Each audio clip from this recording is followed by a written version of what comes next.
ನಮಸ್ಕಾರ ಗೆಳೆಯರೇ, ದೇಶ ಪ್ರೇಮಿಗಳೇ, ನಮ್ಮ ಕನ್ನಡ ಡಿಫೆನ್ಸ್ ನ್ಯೂಸ್ ಯೂಟ್ಯೂಬ್ ಚಾನಲ್ಗೆ ಸ್ವಾಗತ ನಿಮಗೆ.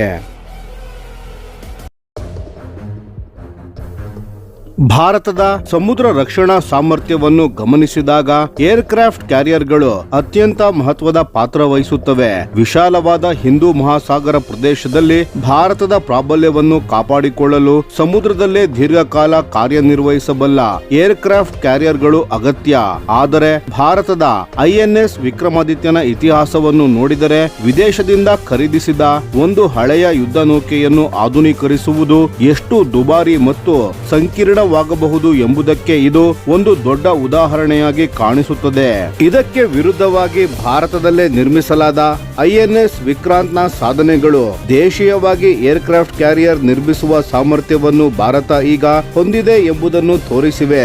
ಹಾಗಾದರೆ ಐಎನ್ಎಸ್ ವಿಕ್ರಮಾದಿತ್ಯನಲ್ಲಿ ನಿಜವಾಗಿಯೂ ಏನು ಸಮಸ್ಯೆಗಳು ಎದುರಾದವು ಮತ್ತು ಈ ಅನುಭವದಿಂದ ಭಾರತ ತನ್ನ ಮುಂದಿನ ಏರ್ಕ್ರಾಫ್ಟ್ ಕ್ಯಾರಿಯರ್ಗಳ ಬಗ್ಗೆ ಯಾವ ಪಾಠ ಕಲಿಯಬೇಕು, ಇದನ್ನು ಸಂಪೂರ್ಣವಾಗಿ ನೋಡೋಣ ಬನ್ನಿ ಸ್ನೇಹಿತರೆ.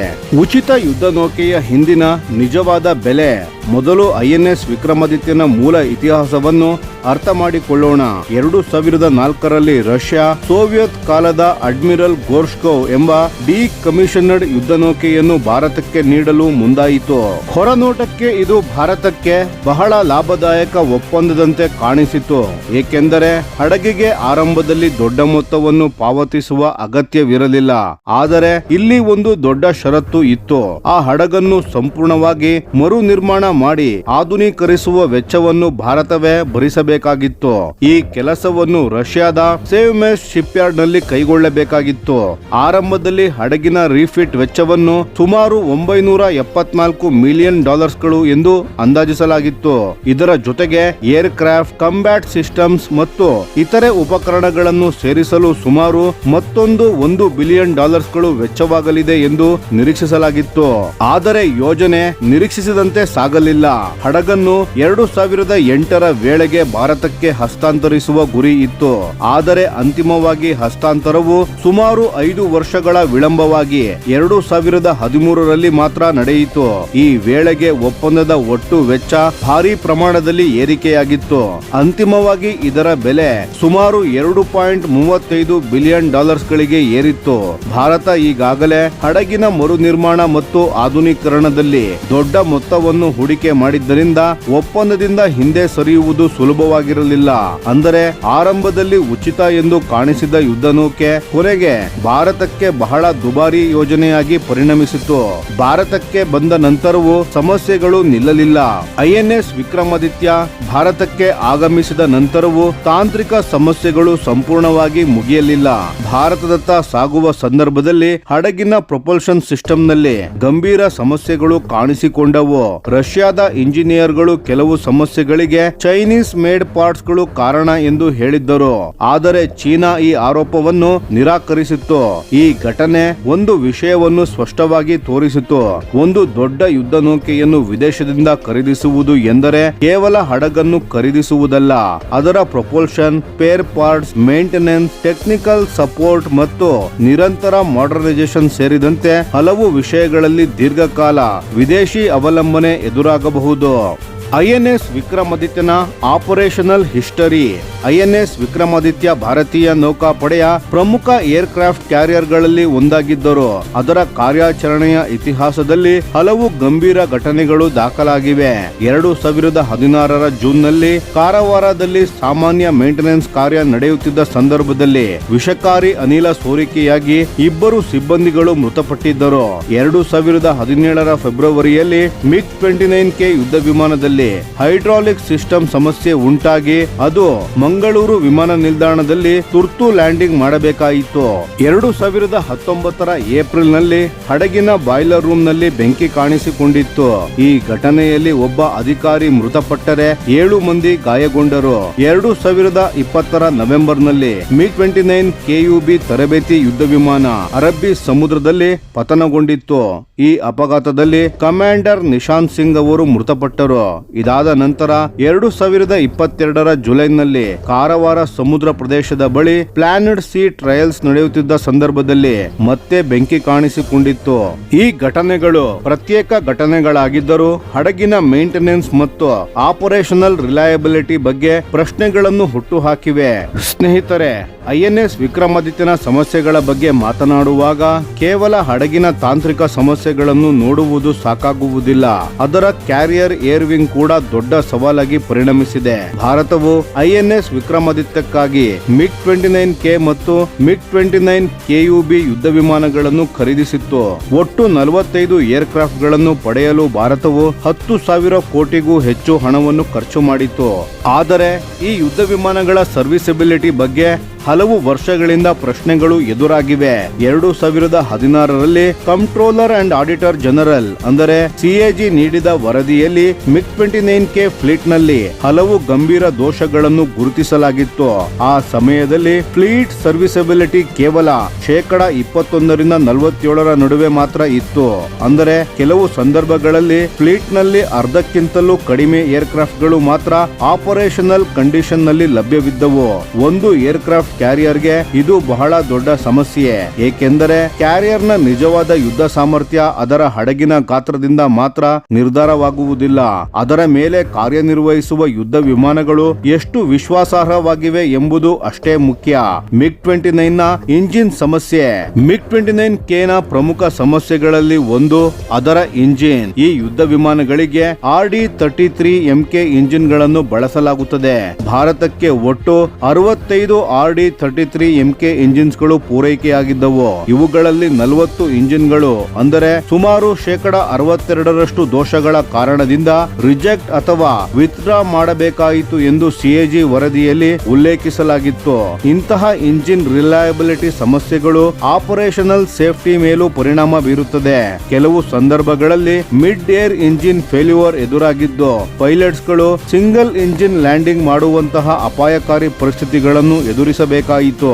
2018ರಿಂದ ಕನಿಷ್ಠ 5 MiG-29K ಅಥವಾ ಅದರ ವೇರಿಯಂಟ್ಗಳು ಅಪಘಾತಗಳಲ್ಲಿ ನಾಶವಾಗಿವೆ ಎಂದು ವರದಿಗಳಾಗಿವೆ. ಇದರಿಂದ ಭಾರತದ ಕ್ಯಾರಿಯರ್ ಬೇಸ್ಡ್ ಫೈಟರ್ ಕೆಪಬಿಲಿಟಿ ಬಗ್ಗೆ ಗಂಭೀರ ಪ್ರಶ್ನೆಗಳು ಮೂಡಿದವು. ಭಾರತ ರಫೇಲ್ ಎಂ ಕಡೆಗೆ ಏಕೆ ತಿರುಗಿತು? MiG-29K ಫ್ಲೀಟ್ ಎದುರಿಸುತ್ತಿದ್ದ ಈ ಸಮಸ್ಯೆಗಳನ್ನು ಗಮನದಲ್ಲಿಟ್ಟುಕೊಂಡು ಭಾರತೀಯ ನೌಕಾಪಡೆಯ ಕ್ಯಾರಿಯರ್ ಏವಿಯೇಷನ್ ಸಾಮರ್ಥ್ಯವನ್ನು ಬಲಪಡಿಸಲು ಹೊಸ ಫೈಟರ್ ಏರ್ಕ್ರಾಫ್ಟ್ ಗಳು ಅಗತ್ಯವಾಯಿತು. ಇದರ ಪರಿಣಾಮವಾಗಿ ಭಾರತವು ಫ್ರಾನ್ಸ್ನಿಂದ ರಫೇಲ್ ಮೆರೈನ್ ಅಂದರೆ ಕ್ಯಾರಿಯರ್ ಆಪರೇಷನ್ಸ್ ಗಳಿಗಾಗಿ ವಿನ್ಯಾಸಗೊಳಿಸಲಾದ ರಫೇಲ್ ವೇರಿಯಂಟ್ ಅನ್ನು ಖರೀದಿಸಲು ಮುಂದಾಯಿತು. 2025ರ ಏಪ್ರಿಲ್ನಲ್ಲಿ ಭಾರತವು ಸುಮಾರು 26 ರಫೇಲ್ ಎಂ ಯುದ್ಧ ವಿಮಾನಗಳನ್ನು ಖರೀದಿಸಲು ಸುಮಾರು 63,000 ಕೋಟಿ ರೂಪಾಯಿಗಳ ಮೌಲ್ಯದ ಒಪ್ಪಂದಕ್ಕೆ ಮುಂದಾಯಿತು. ಇದೊಂದು ಪ್ರಮುಖ ವಿಷಯವನ್ನು ತೋರಿಸುತ್ತದೆ. ಹಳೆಯ ಅಥವಾ ಸಮಸ್ಯೆಗೊಳಗಾದ ಕ್ಯಾರಿಯರ್ ಏರ್ ವಿಂಗ್ ಅನ್ನು ನಿರ್ವಹಿಸುವುದಕ್ಕಿಂತ ಹೊಸ ತಲೆಮಾರಿನ ವಿಶ್ವಾಸಾರ್ಹ ಏರ್ಕ್ರಾಫ್ಟ್ ಗಳನ್ನು ಪಡೆಯುವುದು ಭಾರತದ ಅನಿವಾರ್ಯತೆಯಾಗಿದೆ. ಈಗ ಬರುತ್ತದೆ INS ವಿಕ್ರಾಂತ್ ನ ಕತೆ. ಇಲ್ಲಿ ಒಂದು ದೊಡ್ಡ ವ್ಯತ್ಯಾಸವನ್ನು ಗಮನಿಸಬೇಕು. ಒಂದು ಕಡೆ ವಿದೇಶದಿಂದ ಖರೀದಿಸಿದ ಮಾಡರ್ನೈಸ್ ಮಾಡಿದ INS ವಿಕ್ರಮಾದಿತ್ಯ, ಮತ್ತೊಂದು ಕಡೆ ಭಾರತದಲ್ಲೇ ಡಿಸೈನ್ ಮಾಡಿ ನಿರ್ಮಿಸಿದ INS ವಿಕ್ರಾಂತ್. INS ವಿಕ್ರಾಂತ್ ಭಾರತದಲ್ಲಿ ನಿರ್ಮಿಸಲಾದ ಮೊದಲ ಸ್ವದೇಶಿ ಏರ್ಕ್ರಾಫ್ಟ್ ಕ್ಯಾರಿಯರ್ ಆಗಿದೆ. ಈ ಹಡಗಿನ ನಿರ್ಮಾಣವು ಭಾರತದ ಶಿಪ್ ಬಿಲ್ಡಿಂಗ್ ಸಾಮರ್ಥ್ಯದಲ್ಲಿ ಒಂದು ದೊಡ್ಡ ಹೆಜ್ಜೆಯಾಗಿದೆ. ಸುಮಾರು 45,000 ಟನ್ ವರ್ಗದ ಈ ಏರ್ಕ್ರಾಫ್ಟ್ ಕ್ಯಾರಿಯರ್ ನಲ್ಲಿ ಭಾರತದ ವಿವಿಧ ಕೈಗಾರಿಕೆಗಳು ಮತ್ತು ಸಂಸ್ಥೆಗಳು ಪ್ರಮುಖ ಪಾತ್ರ ವಹಿಸಿವೆ. ಇದರ ಮೂಲಕ ಭಾರತವು ಕೇವಲ ಯುದ್ಧ ನೌಕೆಗಳನ್ನು ಅಸೆಂಬಲ್ ಮಾಡುವ ದೇಶವಲ್ಲ, ದೊಡ್ಡ ಏರ್ಕ್ರಾಫ್ಟ್ ಕ್ಯಾರಿಯರ್ ಗಳನ್ನು ಡಿಸೈನ್ ಮತ್ತು ನಿರ್ಮಾಣ ಮಾಡುವ ಸಾಮರ್ಥ್ಯ ಹೊಂದಿರುವ ರಾಷ್ಟ್ರ ಎಂಬುದನ್ನು ಸಾಬೀತುಪಡಿಸಿದೆ. INS ವಿಕ್ರಾಂತ್ ನ ಪ್ರಮುಖ ಸಾಧನೆ. INS ವಿಕ್ರಾಂತ್ ನ ಆಪರೇಷನಲ್ ಪ್ರೋಗ್ರೆಸ್ ಕೂಡ ಗಮನಾರ್ಹವಾಗಿದೆ. 2026ರ ಆರಂಭದ ವೇಳೆಗೆ ಈ ಕ್ಯಾರಿಯರ್ ಸುಮಾರು 1000 ಅರೆಸ್ಟೆಡ್ ಲ್ಯಾಂಡಿಂಗ್ಸ್ ಗಳನ್ನು ಪೂರ್ಣಗೊಳಿಸಿದೆ ಎಂದು ವರದಿಯಾಗಿದೆ. ಮುಖ್ಯವಾಗಿ ಈ ಲ್ಯಾಂಡಿಂಗ್ ಟ್ರಯಲ್ಸ್ ಸಂದರ್ಭದಲ್ಲಿ ಯಾವುದೇ ದುರ್ಘಟನೆ ಸಂಭವಿಸಿಲ್ಲ ಎಂಬುದು ಇದರ ಆಪರೇಷನ್ ಮೆಚುರಿಟಿಯನ್ನು ತೋರಿಸುವ ಪ್ರಮುಖ ಅಂಶವಾಗಿದೆ.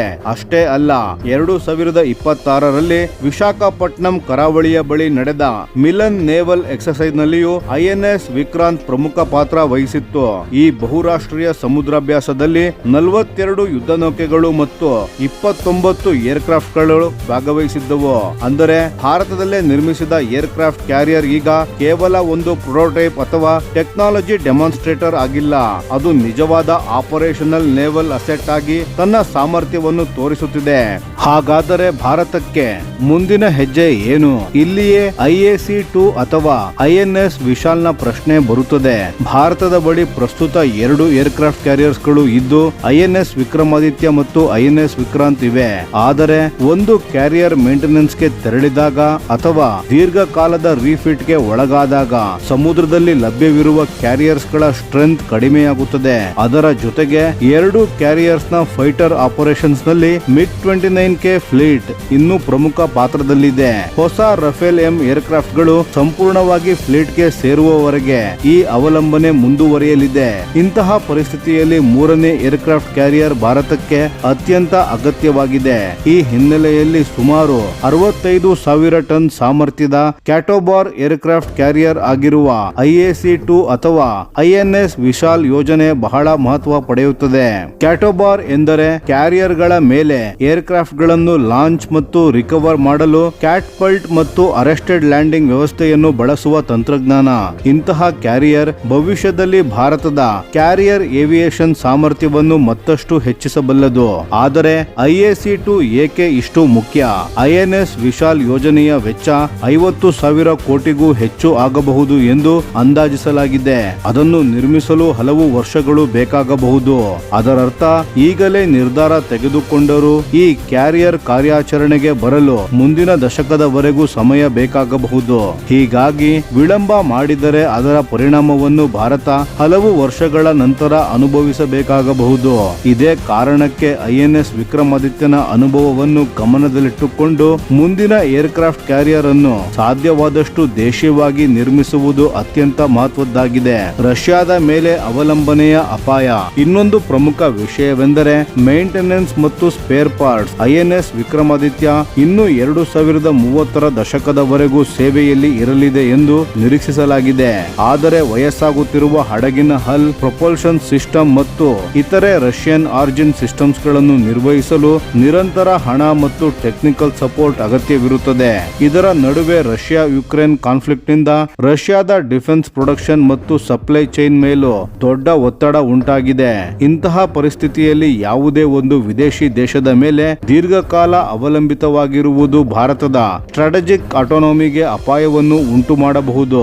ಅದರ ಬದಲು ಭಾರತದಲ್ಲೇ spare parts, engines, propulsion system, electronics, weapons ಮತ್ತು ಏವಿಯೇಷನ್ ಸಿಸ್ಟಮ್ಸ್ ಗಳ ಸಾಮರ್ಥ್ಯವನ್ನು ಬೆಳೆಸುವುದು ಹೆಚ್ಚು ಸುರಕ್ಷಿತ ಮಾರ್ಗ. INS ವಿಕ್ರಮಾದಿತ್ಯ ನಮಗೆ ನೀಡುವ ದೊಡ್ಡ ಪಾಠ. ಸ್ನೇಹಿತರೆ, INS ವಿಕ್ರಮಾದಿತ್ಯ ಕಥೆಯನ್ನು ಕೇವಲ ಒಂದು ಹಳೆಯ ಯುದ್ಧ ನೌಕೆಯ ಸಮಸ್ಯೆಯಾಗಿ ನೋಡಬಾರದು. ಇದು ಭಾರತದ ಡಿಫೆನ್ಸ್ ಪ್ರೊಕ್ಯೂರ್ಮೆಂಟ್ ಸ್ಟ್ರಾಟಜಿಗೆ ಒಂದು ದೊಡ್ಡ ಪಾಠ. ವಿದೇಶದಿಂದ ಹಳೆಯ ಪ್ಲಾಟ್ಫಾರ್ಮ್ ಅನ್ನು ಖರೀದಿಸಿ ಅದನ್ನು ಮಾಡರ್ನೈಸ್ ಮಾಡುವುದರಿಂದ ಆರಂಭದಲ್ಲಿ ಕಡಿಮೆ ವೆಚ್ಚದಂತೆ ಕಾಣಬಹುದು.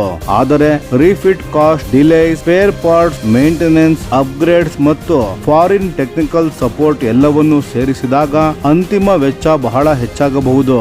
ಅದರ ಜೊತೆಗೆ ಯುದ್ಧ ನೌಕೆಯ ಆಪರೇಷನಲ್ ಲೈಫ್ ನಲ್ಲಿ ಎದುರಾಗುವ ಪ್ರತಿಯೊಂದು ಸಮಸ್ಯೆಗೂ ವಿದೇಶಿ ಸಪ್ಲೈ ಚೈನ್ ಮೇಲೆ ಅವಲಂಬಿಸಬೇಕಾಗಬಹುದು. ಇದಕ್ಕೆ ವಿರುದ್ಧವಾಗಿ ದೇಶೀಯವಾಗಿ ನಿರ್ಮಿಸಿದ ಪ್ಲಾಟ್ಫಾರ್ಮ್ ನಲ್ಲಿ ಆರಂಭಿಕ ಹೂಡಿಕೆ ದೊಡ್ಡದಾಗಿದ್ದರೂ ದೀರ್ಘಕಾಲದಲ್ಲಿ design knowledge, manufacturing capability, maintenance ecosystem ಮತ್ತು ಟೆಕ್ನಾಲಜಿ ಎಕ್ಸ್ಪರ್ಟೈಸ್ ದೇಶದೊಳಗೆ ಉಳಿಯುತ್ತದೆ. ಅದರ ಪ್ರಯೋಜನ ಮುಂದಿನ ಹಲವು ತಲೆಮಾರುಗಳ ಡಿಫೆನ್ಸ್ ಪ್ರೋಗ್ರಾಂಗಳಿಗೂ ಸಿಗುತ್ತದೆ. INS ವಿಕ್ರಮಾದಿತ್ಯ ಭಾರತಕ್ಕೆ ಒಂದು ಕಠಿಣ ಪಾಠ ನೀಡಿದೆ. ಒಮ್ಮೆ ಉಚಿತ ಎಂದು ಕಾಣಿಸಿಕೊಂಡ ಯುದ್ಧ ನೌಕೆ ನಂತರ ಭಾರತಕ್ಕೆ ಹಲವು ಬಿಲಿಯನ್ ಡಾಲರ್ ವೆಚ್ಚದ ಯೋಜನೆಯಾಗಿ ಪರಿಣಮಿಸಿತು. ಅದರ ಜೊತೆಗೆ ಹಲವು ತಾಂತ್ರಿಕ ಸಮಸ್ಯೆಗಳು, ಆಪರೇಷನಲ್ ಚಾಲೆಂಜಸ್ ಮತ್ತು ಕ್ಯಾರಿಯರ್ ಬೇಸ್ಡ್ ಫೈಟರ್ ಫ್ಲೀಟ್ ನ ಸಮಸ್ಯೆಗಳು ಕೂಡ ಎದುರಾದವು. ಇದಕ್ಕೆ ವಿರುದ್ಧವಾಗಿ INS ವಿಕ್ರಾಂತ್ ಭಾರತದ ಸ್ವದೇಶಿ ಸಾಮರ್ಥ್ಯದ ಮೇಲೆ ಭರವಸೆ ಇಡುವುದರಿಂದ ಏನು ಸಾಧಿಸಬಹುದು ಎಂಬುದನ್ನು ತೋರಿಸಿದೆ. ಇಂದು ಭಾರತ ಏರ್ಕ್ರಾಫ್ಟ್ ಕ್ಯಾರಿಯರ್ ಡಿಸೈನ್ ಮತ್ತು ಕನ್ಸ್ಟ್ರಕ್ಷನ್ ನಲ್ಲಿ ಒಂದು ಪ್ರಮುಖ ಹಂತವನ್ನು ದಾಟಿದೆ. ಆದ್ದರಿಂದ ಮುಂದಿನ ಹೆಜ್ಜೆ ಸ್ಪಷ್ಟವಾಗಿರಬೇಕು. IAC-2 ಅಥವಾ INS ವಿಶಾಲ್ ನಂತಹ ಭವಿಷ್ಯದ ಏರ್ಕ್ರಾಫ್ಟ್ ಕ್ಯಾರಿಯರ್ಸ್ ಗಳನ್ನು ಸಾಧ್ಯವಾದಷ್ಟು ಹೆಚ್ಚಿನ ಪ್ರಮಾಣದಲ್ಲಿ ಭಾರತದಲ್ಲೇ ಡಿಸೈನ್ ಮಾಡಿ ಭಾರತದಲ್ಲೇ ನಿರ್ಮಿಸಬೇಕು. ಹಡಗು ಮಾತ್ರವಲ್ಲ, ಅದರ propulsion system, electronics, weapons, aircraft integration, maintenance ಮತ್ತು ಸ್ಪೇರ್ ಪಾರ್ಟ್ಸ್ ಸೇರಿದಂತೆ ಸಂಪೂರ್ಣ ಇಕೋಸಿಸ್ಟಮ್ ದೇಶೀಯವಾಗಿರಬೇಕು. ಏಕೆಂದರೆ ಭವಿಷ್ಯದ ಯುದ್ಧಗಳಲ್ಲಿ ಆತ್ಮನಿರ್ಭರತೆ ಕೇವಲ ಒಂದು ಘೋಷಣೆಯಲ್ಲ, ಅದು ಭಾರತದ ಸ್ಟ್ರಾಟಜಿಕ್ ಸೆಕ್ಯೂರಿಟಿಗೆ ಅತ್ಯಗತ್ಯ. INS ವಿಕ್ರಮಾದಿತ್ಯನ ಅನುಭವ ನಮಗೆ ಒಂದು ವಿಷಯವನ್ನು ಸ್ಪಷ್ಟವಾಗಿ ಹೇಳುತ್ತದೆ. ಭವಿಷ್ಯದಲ್ಲಿ ಭಾರತದ ಏರ್ಕ್ರಾಫ್ಟ್ ಕ್ಯಾರಿಯರ್ಸ್ ವಿದೇಶಿ ಅವಲಂಬನೆಯ ಸಂಕೇತವಾಗಬಾರದು. ಅವು ಭಾರತದ ಸ್ವದೇಶಿ ತಂತ್ರಜ್ಞಾನ ಮತ್ತು ಕೈಗಾರಿಕಾ ಸಾಮರ್ಥ್ಯದ ಸಂಕೇತವಾಗಬೇಕು. ಇದೇ ಭಾರತದ ದೀರ್ಘಕಾಲದ ಮೆರಿಟೈಮ್ ಸೆಕ್ಯೂರಿಟಿಗೆ ಹೆಚ್ಚು ಬಲವಾದ ಮಾರ್ಗ.